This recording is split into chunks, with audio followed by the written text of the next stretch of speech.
Hai guys, welcome to my YouTube channel. Nah, kali ini kita akan membahas tentang simple past tense. Now, we are gonna talk about how to make simple past tense statement in English. So, let's get started. Tapi jangan lupa ya di subscribe, like, dan share dulu video dari Mizis agar kalian tidak ketinggalan video-video selanjutnya. Simple past tense digunakan untuk menyatakan suatu kejadian atau peristiwa yang terjadi pada masa lampau. Nah, kalau kita ingin membuat kalimat yang kejadiannya itu dimulai dan berakhir di masa lalu atau masa lampau, maka kita menggunakan simple past tense sebagai formulanya ya guys.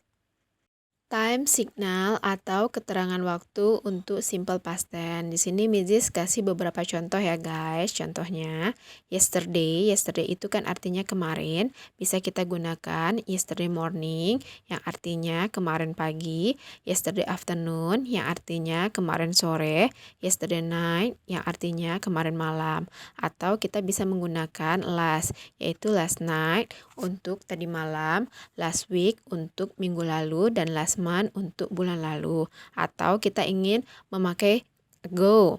Contohnya 1 hour ago, 1 jam lalu. 2 days ago, 2 hari yang lalu. 5 months ago, 5 bulan yang lalu. Atau 6 years ago, atau 6 tahun yang lalu. Untuk formula simple past tense, di kalimat positifnya, rumusnya yaitu subject plus verb to plus object. Nah, jadi di sini kata kerja untuk simple past tense itu kata kerja bentuk kedua ya guys. Kemudian untuk kalimat negatifnya, subject plus did not atau didn't plus verb one plus object. Nah, untuk kalimat negatifnya, verb kedua tadi berubah kembali ke verb pertama ya guys. Setelah ada did not-nya, baru ditambah verb one-nya. Jadi itu harus diingat.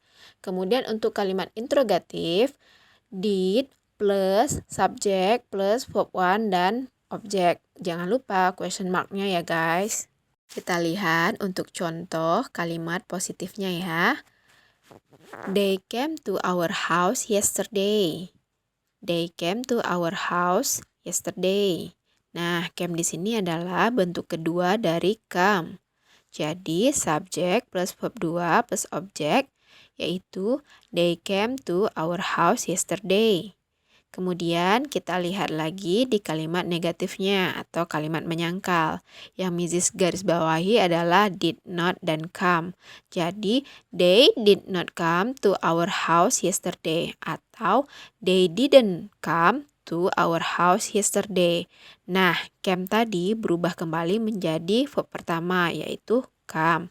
Jadi, untuk kalimat negatifnya, they did not come to our house yesterday. Lanjut lagi yaitu kalimat interrogatif atau kalimat tanya. Di sini did berarti apakah ya?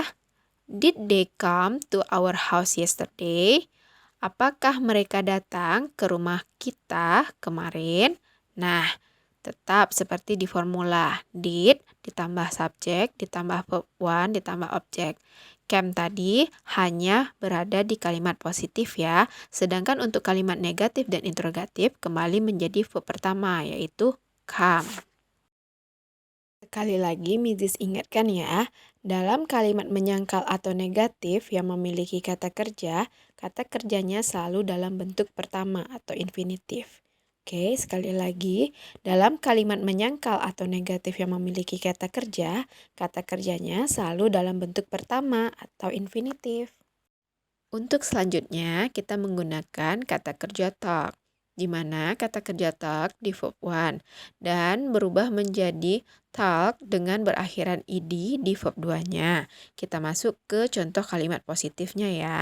Untuk kalimat positifnya, contohnya adalah Feli talk with your sister last week.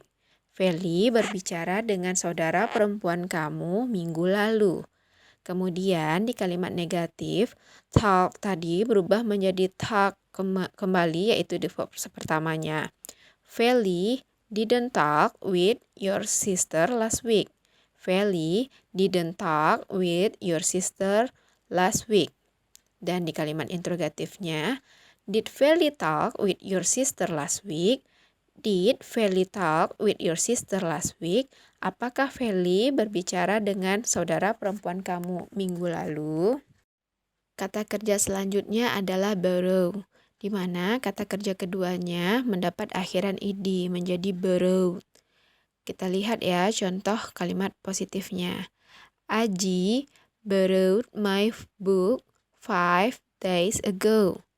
Aji borrowed my book 5 days ago.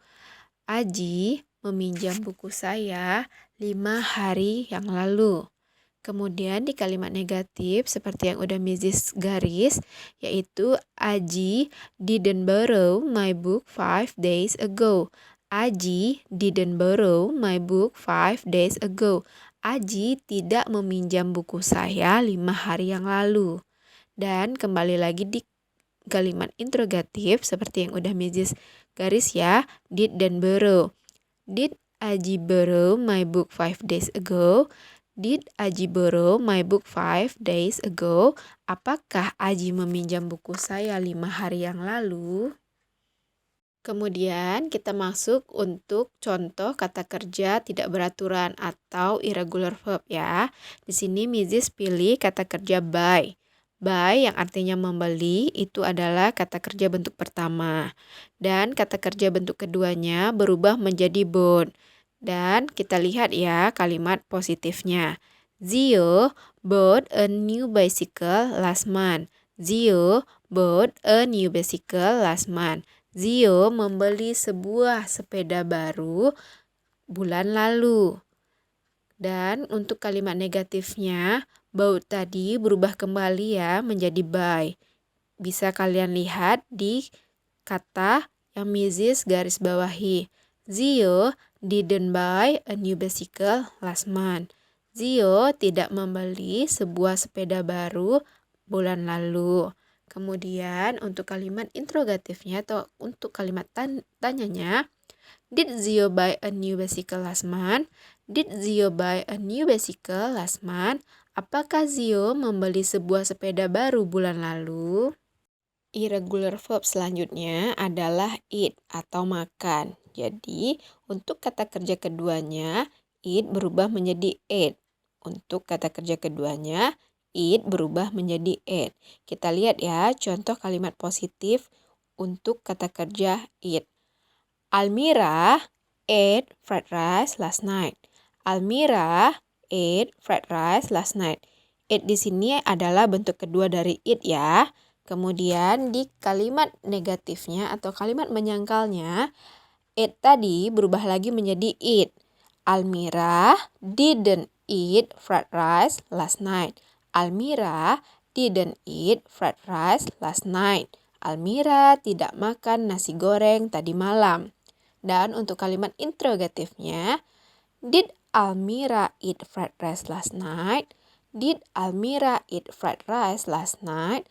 Apakah Almira makan nasi goreng tadi malam?